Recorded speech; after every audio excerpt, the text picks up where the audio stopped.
विभाग ई निम्नलिखित प्रश्नों के उत्तर दीजिए। पहला प्रश्न है, किसी एक स्टोर में लैपटॉप की मासिक मांग का संभावना वितरण निम्नानुसार दिया है। लैपटॉप की मांग 1, 2, 3, 4, 5, 6 है और संभावना 0.10, 0.15, 0.20, 0.25, 0.8 और 0.12। लैपटॉप की अपेक्षित मासिक मांग निश्चित कीजिए एवं मांग का विचरण ज्ञात कीजिए। आप इस प्रकार के वीडियो देखना चाहते हैं तो डिस्क्रिप्शन में आपको प्लेलिस्ट मिल जाएगी। भाग 1 और भाग 2 की अलग अलग चैप्टरों की प्लेलिस्ट की लिंक मिल जाएगी, वहां से आप देख सकते हो। और चैनल पर नए हैं, चैनल को सब्सक्राइब कर सकते हो, वीडियो को लाइक कर सकते हो, क्योंकि हम इस प्रकार के वीडियो आपके लिए लेके आते रहेंगे। और आपको गाला का सॉल्यूशन चाहिए तो कॉमेंट अवश्य करना, हम गाला का भी सॉल्यूशन लेके आएंगे स्टेट में। अब यहाँ पर लिखते हैं लैपटॉप की अपेक्षित मासिक मांग अर्थात हमको क्या ज्ञात करना है? माध्य ज्ञात करना है। मतलब सिग्मा एक्स, मतलब sigma x P of x बराबर, तो यहाँ पर हम लिखेंगे, कितना लिखेंगे? 1, ओके, और 0.10। कैसे आया मैं बताऊंगा अभी।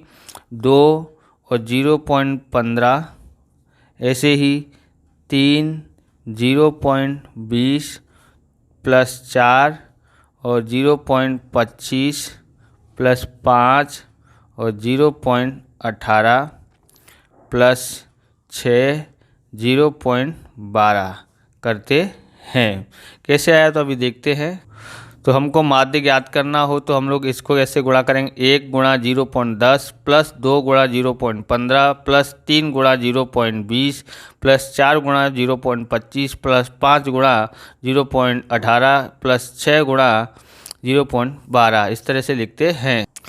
हम इससे गुणा करते हैं तो 0.10 आता है और 15 दूनी 30 मतलब 0.30 इसका आंसर आता है। और 3 दूनी 6 मतलब 0.60 इसका आंसर आता है। और यहाँ पर 25 लिखा है, 25 चौक 100 मतलब 1 हो जाता है। इसी तरह से यहाँ कितना लिखा था? 25 लिखा था, ओके।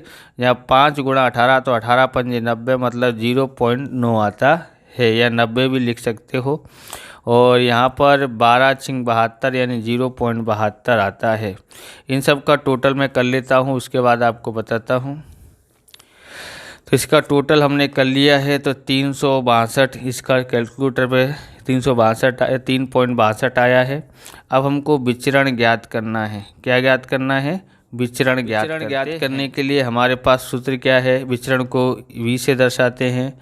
वी एक्स बराबर सिग्मा एक्स स्क्वायर होना चाहिए माइनस सिग्मा एक्स का होल स्क्वायर होना चाहिए, ओके। अब हमको क्या ज्ञात करना पड़ेगा? पहले सिग्मा एक्स स्क्वायर ज्ञात करना पड़ेगा। कैसे ज्ञात करते हैं? बस ये ध्यान रखना, बस आगे वाला का हमको वर्ग करना है, बाकी सेम टू सेम लिखना है। जैसे यहाँ लिखें 1 का वर्ग 0.10, ओके। इसका 2 का वर्ग तो 0.15 प्लस 3 का वर्ग और 0.20 प्लस 4 का वर्ग 0.25, ओके। अब यहाँ पर 5 का वर्ग और 0.18, फिर 6 का वर्ग, अब 0.12, ओके। इस तरह से हमको लिखना है। अब हमको मालूम है 1 का वर्ग 1 होता है और 0.10 का 0.10 लिखते हैं। 2 का वर्ग होता है 4, 0.15, ओके। प्लस 3 का वर्ग 9, 0.20 होता है। और 4 का वर्ग 16, 0.25 और 5 का वर्ग 25 और 0.18। उसके बाद 6 का वर्ग 36 और 0.12 लिखते हैं, ओके। उसके बाद हम लोग क्या करते हैं, गुणा कर देते हैं। तो 1 का गुणा करेंगे तो यहाँ पर 0.10 आता है और 15 चौक 60 मतलब 0.60 आता है। और यहाँ पर 180 मतलब 1.80 आता है। ओके। 25 का गुणा 16 से करेंगे तो आता है 4 आता है, बराबर। और 25 का गुणा 18 से करते हैं तो 4.5 आता है। और इसका गुणा इससे करते हैं तो 4.32 आ जाता है। हमने कैलकुलेटर पे कर लिया है इसलिए इतना फटाफट लिखा है। अब ये इन सब का भी टोटल हमने करके रखा है, कितना है तो 15.32 होता है। ओके। अब हम लोग विचरण ज्ञात कर रहे हैं, तो विचरण का जो सूत्र है ना, क्या सूत्र है, तो वो है sigma x square minus sigma of x square. Okay. यहाँ पर तो यहाँ ज्ञात करेंगे, इसका मूल्य हमारे पास आया है 15.32 आया है। और इसका मूल्य हमने यहाँ पर ज्ञात किया था 3.62 है, तो 3.62 का वर्ग कर देते हैं। 15.32 अब 3.62 का मैं वर्ग कर लेता हूँ कैलकुलेटर पे, फिर बताता हूँ। तो इसका हमने वर्ग कर लिया, कितना आया है, तो इसका वर्ग आया है 13.1044। ओके। घटाते हैं तो कितना आता है 2.2156 आता है। ओके। उसके बाद हम इसको कैसे लिखते हैं, 2.22 लिखते हैं। अगर तीसरा अंक 5 या उससे बड़ा हो तो इसमें 1 जोड़ देते हैं। आप इतना भी लिखोगे तो भी आंसर सही गिना जाता है। तो क्वेश्चन नंबर 2 है, 2 पासों को एक बार उछाला जाए तो उसमें से अंक 6 ऊपर की ओर आता हो, ऐसे पासों की संख्या के लिए असतत संभावना वितरण प्राप्त कीजिए। तो हम क्वेश्चन नंबर 2 का सॉल्यूशन कर रहे हैं यहाँ पर। तो 2 पासे को एक साथ उछाला जाए तो कुल परिणाम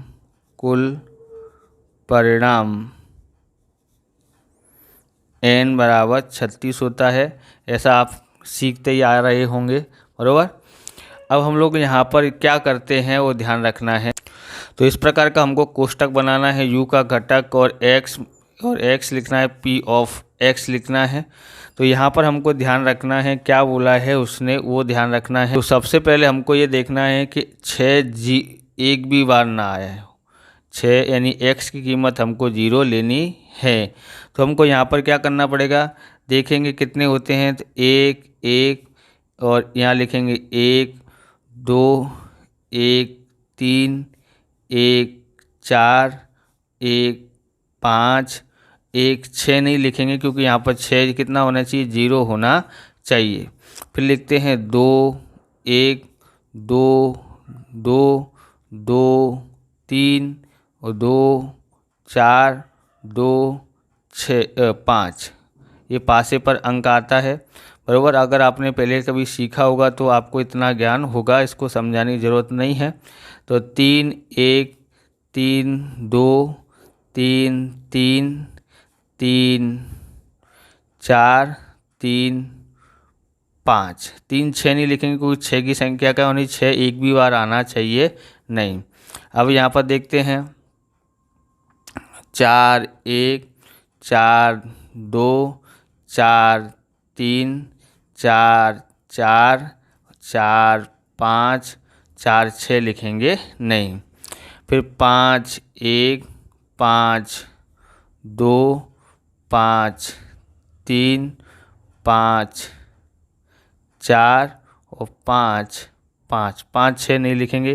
तो इसका टोटल कितना होता है, तो हम लोग उसकी संभावना ज्ञात कर लेते हैं। जब x बराबर 0 हो, मतलब 6 एक भी बार ना आया हो, तब हमारे पास कितने 1 2 3 4 5 है, 5 5 की लाइन है, ऐसे 25 हो जाता है। तो कुल परिणाम कितना आया है 25, सॉरी यहाँ पर 25 आया है, कुल परिणाम 36 है, इसलिए 25/36 इसका आंसर आता है। ओके। हमारे पास ये हो गया है, इसमें हम लोग ऐसे लाइन पाट देते हैं जिससे आपको खबर पड़े कि ये यहाँ तक है। अगर 6 की संख्या एक बार हो तो क्या हो सकता है, यानी 6 एक बार आना ही चाहिए। तो 1 6 हो सकता है, 2 6 हो सकता है, 2 और 3 6 हो सकता है, और 4 6 हो सकता है, और 5 6 हो सकता है। तो बराबर, तो 1 2 3 4 5, इसके परिणाम 5 है और कुल परिणाम 36 हैं, तो 5/36 आया है। ओके, आगे देखते हैं। सॉरी, अभी और भी हो सकता है, 6 1 हो सकता है, 6 2 हो सकता है, 6 3 हो सकता है, 6 कितना हो सकता है 4, और 6 5 भी हो सकता है। तो कितने हुए हैं ये, 5 5 10, इसलिए यहाँ पर 10/36 आ जाता है। ओके, अब हम लोग देखेंगे कि अगर 6 की संख्या 2 हो, यानी दोनों पासों पर कितना आना चाहिए, 6 6 आना चाहिए, तो कितना हो सकता है, तो वो हो सकता है सिर्फ 6 और 6। ओके, 6 और 6 होता है, तो ये कितनी बार आया है, एक बार, और कुल परिणाम 36 है। ओके, यहाँ पर लाइन खींच देते हैं, यहाँ लिख देते हैं कुल यहाँ पर, यहाँ डैश कर देते हैं, इसका टोटल कितना आना चाहिए, 1 आना चाहिए। बराबर, अब हम लोग यहाँ पर लिखते हैं x का संभावना वितरण, पेपर चेक करने वाले को आसानी से दिखाई दे, x p ऑफ x बराबर। ओके, यहाँ हमने 0 लिया है, तब संभावना कितना आया है, तो 25/36 आया है।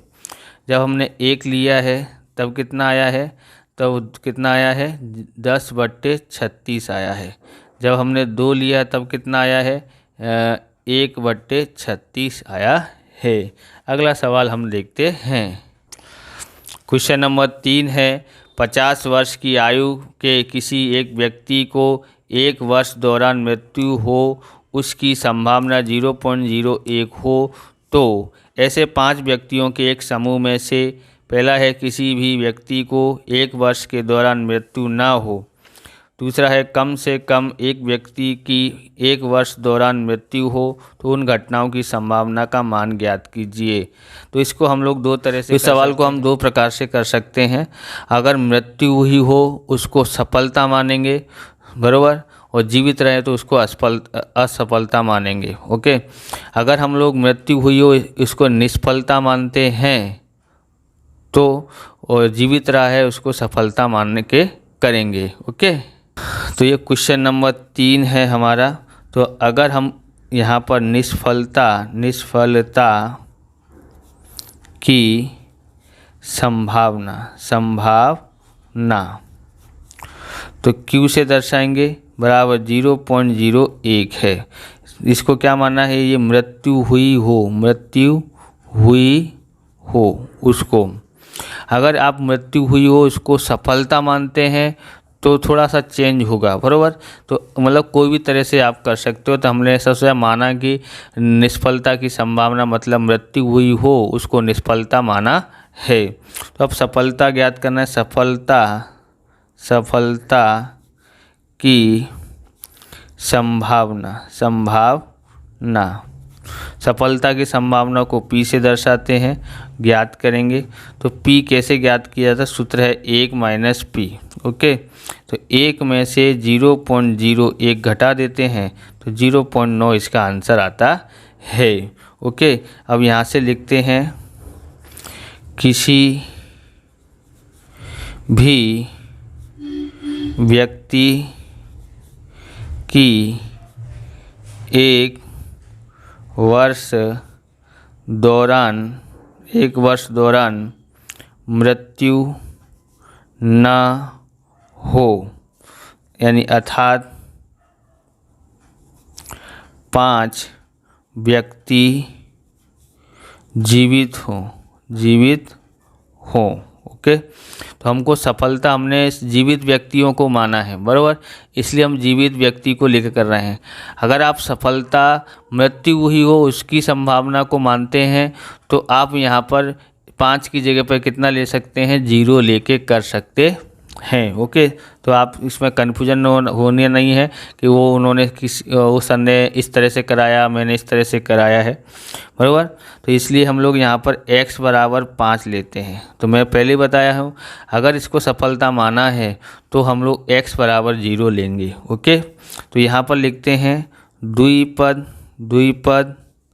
संभावना